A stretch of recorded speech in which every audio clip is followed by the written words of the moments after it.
संकटा माता की कथा प्रारंभ कर रहे हैं।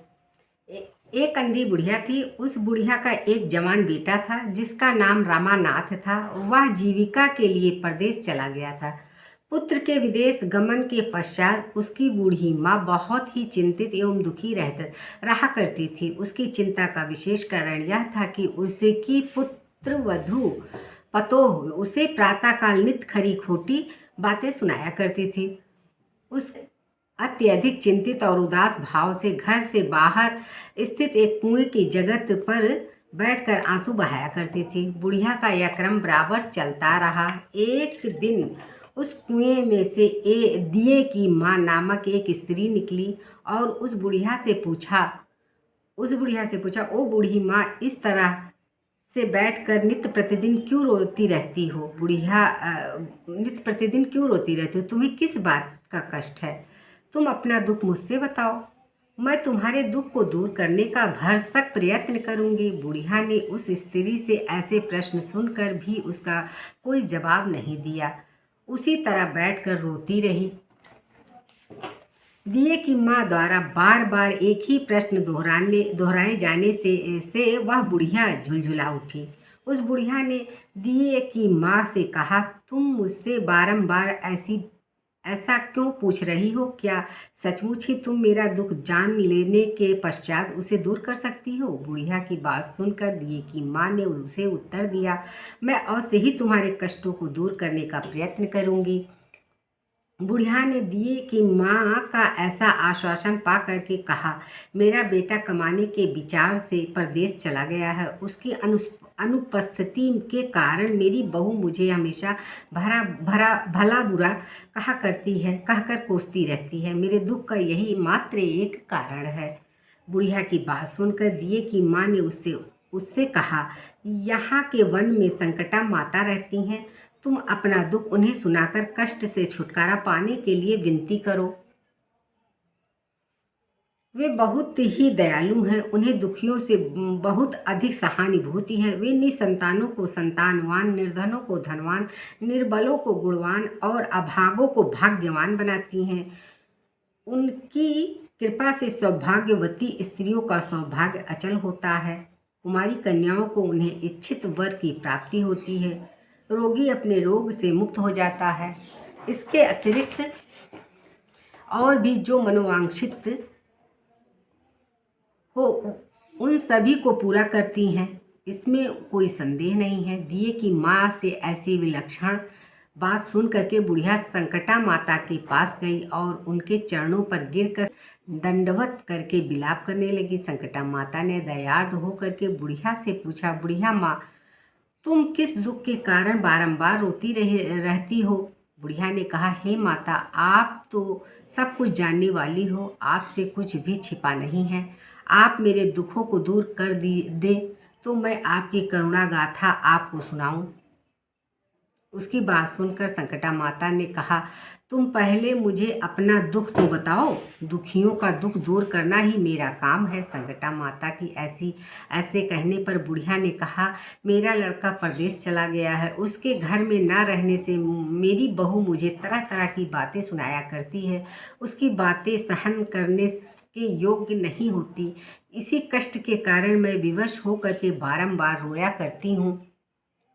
बुढ़िया की यह दर्द भरी गाथा सुनकर संकटा माता ने कहा, तुम घर पर जाकर मेरे लिए मनौती मान दो कि हे संकटा माता, यदि मेरा लड़का सकुशल घर वापस आ जाए तो मैं आपकी पूजा करूंगी। सुहागिनी स्त्रियों को आमंत्रण करके उन्हें भोजन कराऊंगी। संकटा माता के कथा अनुसार उस बुढ़िया ने घर पर आकर लड्डू बनाए, परंतु विचित्र बात यह थी कि जब भी बुढ़िया 7 लड्डू बनाती तो 7 की जगह 8 लड्डू बन जाते। इस बात से बुढ़िया बहुत ही असमंजस में पड़ गई।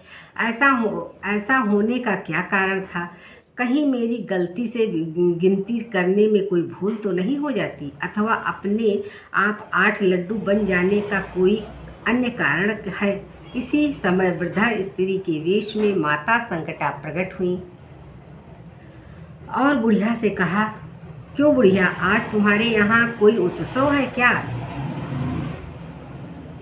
सुनकर बुढ़िया ने कहा, हाँ, आज मैंने संकटा जी के लिए सुहागिन खिलाने का आमंत्रण दिया है, किंतु जब गिनकर 7 लड्डू बनाती हूँ तो वे लड्डू अपने आप ही 8 बन जाते हैं। मैं इसी बात से बहुत चिंता में पड़ी हूँ। बुढ़िया की बात पर संकटा जी ने कहा, क्या तुमने किसी बुढ़िया स्त्री को भी निमंत्रण दिया है?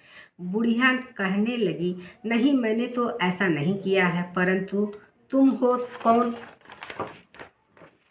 संकटा ने कहा, मैं बुढ़िया हूँ, मुझे भी तुम आमंत्रित कर लो।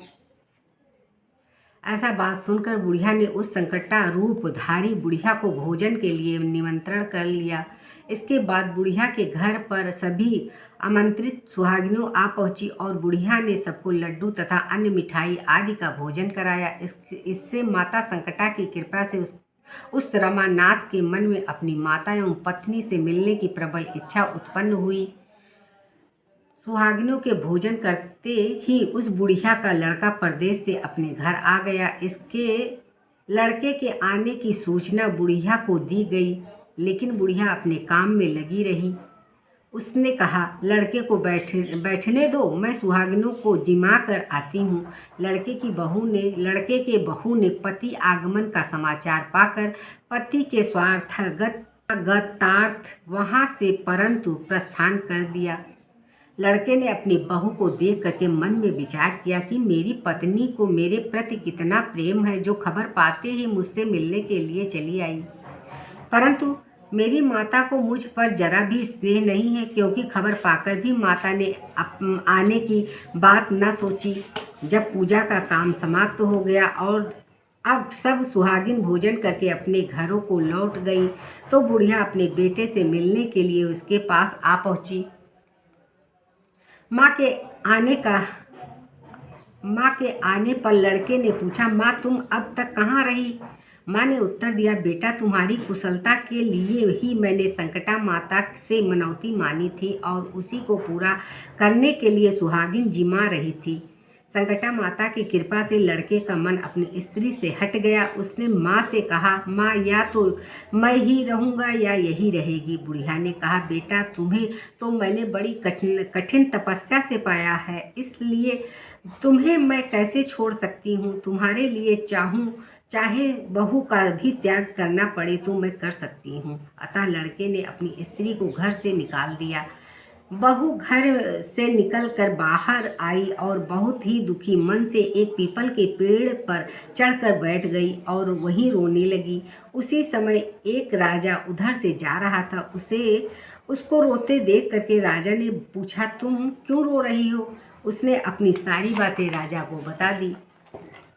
राजा ने कहा, आज से तुम मेरे धर्म बहन हो, इसलिए तुम रो मत और पेड़ से नीचे उतर आओ। मैं तुम्हारे सभी कष्टों को दूर करने का यथासंभव प्रयत्न करूंगा। राजा के मुख से ऐसी बात सुनकर वह स्त्री पेड़ से नीचे उतर आई और राजा के साथ उसके महल को चली गई।